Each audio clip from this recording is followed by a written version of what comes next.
प्रभु कृपा से लिख रहा सुंदर शब्द सजाए।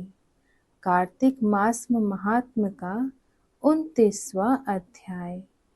राजा पृथु ने कहा, हे मुनिश्रेष्ठ, आपने कलह द्वारा मुक्ति पाए जाने का वृतांत मुझसे कहा, जिसे मैंने ध्यान पूर्वक सुना। हे नारद जी, यह काम उन दो नदियों के प्रभाव से हुआ था। कृपया यह मुझे बताने की कृपा कीजिए। नारद जी बोले, हे राजन, कृष्णा नदी साक्षात भगवान श्री कृष्ण महाराज का शरीर और वेणी नामक नदी भगवान शंकर का शरीर है। इन दोनों नदियों के संगम का महात्म्य श्री ब्रह्मा जी भी वर्णन करने में समर्थ नहीं है। फिर भी चूंकि आपने पूछा है, इसीलिए आपको इनकी उत्पत्ति का वृतांत सुनाता हूँ। ध्यान पूर्वक सुनो। चाक्षुषु मनवंतर के आरंभ में ब्रह्मा जी ने सहाय पर्वत के शिखर पर यज्ञ करने का निश्चय किया। वह भगवान विष्णु, भगवान शंकर तथा समस्त देवताओं सहित यज्ञ की सामग्री लेकर उस पर्वत के शिखर पर गए। महर्षि भृगु आदि ऋषियों ने ब्रह्म मुहूर्त में उन्हें दीक्षा देने का विचार किया। तत्पश्चात भगवान विष्णु ने ब्रह्मा जी को भार्यात्वारा को बुलवाया। वह बड़ी धीमी गति से आ रही थी। इसी बीच में भृगु जी ने भगवान विष्णु जी से पूछा, हे प्रभु, आपने त्वरा को शीघ्रता से बुलाया था, वह क्यों नहीं आई? ब्रह्म मुहूर्त निकला जाएगा। इस पर भगवान विष्णु बोले, यदि त्वरा यथा समय यहाँ नहीं आती तो आप गायत्री को ही स्त्री मानकर दीक्षा विधान कर दीजिएगा। क्या गायत्री पुण्य कर्म में ब्रह्मा जी की स्त्री नहीं हो सकती? नारद जी ने कहा, हे राजन, भगवान विष्णु की इस बात का समर्थन भगवान शंकर जी ने भी किया। यह बात सुनकर भृगु जी ने गायत्री जी को ही ब्रह्मा जी के दाईं ओर बिठाकर दीक्षा विधान आरंभ कर दिया।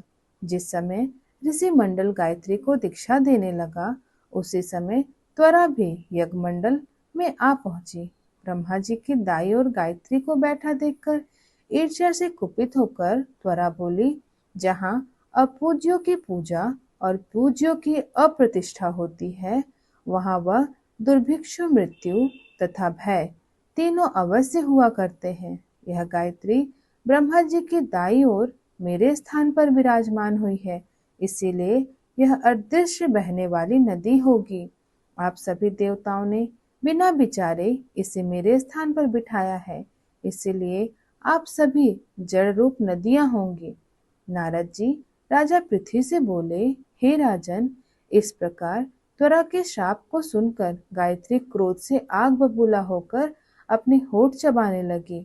देवताओं के मना करने पर भी उसने उठकर त्वरा को शाप दे दिया। गायत्री बोली, त्वरा, जिस प्रकार ब्रह्मा जी तुम्हारे पति हैं, उसी प्रकार मेरे भी पति हैं।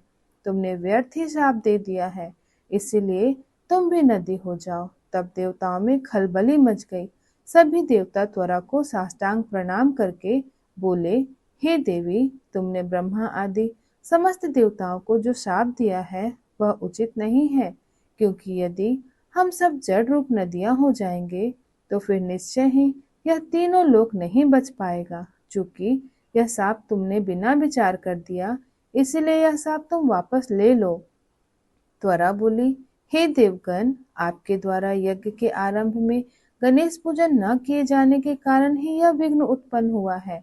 मेरा यह शाप कदापि खाली नहीं जा सकता, इसीलिए आप सभी अपने अंगों से जड़ीभूत होकर अश्वमेव नदियां बनोगे। यह दोनों सौतने भी अपने अपने वंशों पश्चिम में बहने वाली नदियां बनेगी। नारद जी राजा पृथ्वी से बोले, हे राजन, त्वरा के यह वचन सुनकर भगवान विष्णु, शंकर आदि देवता अपने अपने अंशों से नदियां बन गए।